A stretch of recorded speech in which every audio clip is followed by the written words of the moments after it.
السلام علیکم ناظرین، دنیا نیوز پر آپ دیکھ رہے ہیں پروگرام نقطہ نظر۔ میں ہوں آپ کا میزبان محمد اجمل جامی اور میرے ساتھ تشریف رکھتے ہیں مجیب الرحمان شامی صاحب۔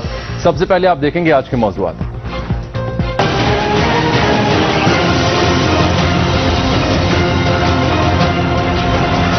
قومی اسمبلی کا ہنگامہ خیز اجلاس، اپوزیشن لیڈر نے پاناما لیکس کی تحقیقات انٹرنیشنل آڈٹ کمپنی سے کرانے کا مطالبہ کر دیا، حکومتی کمیشن سے تحقیقات مسترد کر دیں۔ کہا کہ وزیر اعظم کے بیٹے نے اعتراف کیا کہ ٹیکس بچانے کے لیے آف شور کمپنیاں بنائیں، ایسے میں ٹیکس ایمنیسٹی اسکیم کا کیا فائدہ؟ ایک طرف ہم کہتے ہیں کہ پاکستان میں سرمایہ کاری کی جائے، دوسری جانب وزیر اعظم کے بیٹے باہر کاروبار کرتے ہیں۔ کیا وزیر اعظم کی فیملی کو پاکستان پر اعتماد نہیں؟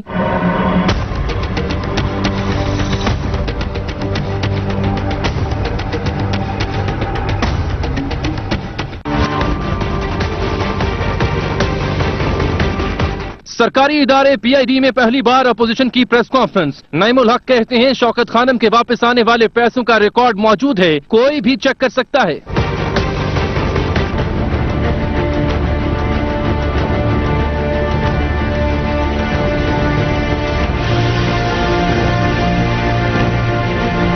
دل کا سودا یا بکری کے دام، کپتان کا کھلاڑی پتنگ باز ہو گیا۔ کراچی میں پی ٹی آئی کا امیدوار امجد اللہ متحدہ کو پیارا، لوٹا بننے آئے تھے، پیپلز پارٹی کا دعویٰ دوبارہ الیکشن کرایا جائے، عمران اسماعیل کا مطالبہ۔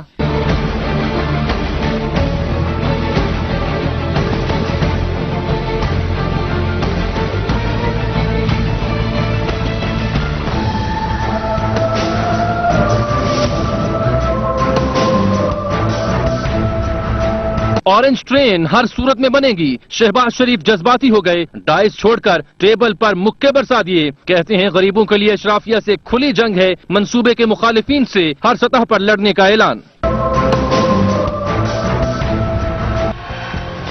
جس طرح میاں شہباز شریف صاحب کی جو ہیڈ لائن آخری آپ نے دیکھی، جس طرح آج انہوں نے ایک سیمینار کے دوران اپنے جذبات کا اظہار کیا، کچھ ایسی توقع ہمیں تھی قومی اسمبلی میں اپوزیشن جماعتوں سے بھی، جو لگ رہا تھا ان کے بیانات سے، لیکن ابھی تک تو خورشید شاہ صاحب بولے ہیں۔ پہلی بات تو یہ تھی کہ ایجنڈے میں یہ آئٹم آتی ہے یا نہیں آتی تحریک التوا، تو پھر حکومت نے فیصلہ کیا، اسپیکر صاحب نے کہ جناب بالکل اس پر بحث کی اجازت ہم دیتے ہیں۔ خواجہ آصف صاحب نے بھی یہ کہا کہ موسٹ ویلکم، یہ جملہ انہوں نے باقاعدہ کہا۔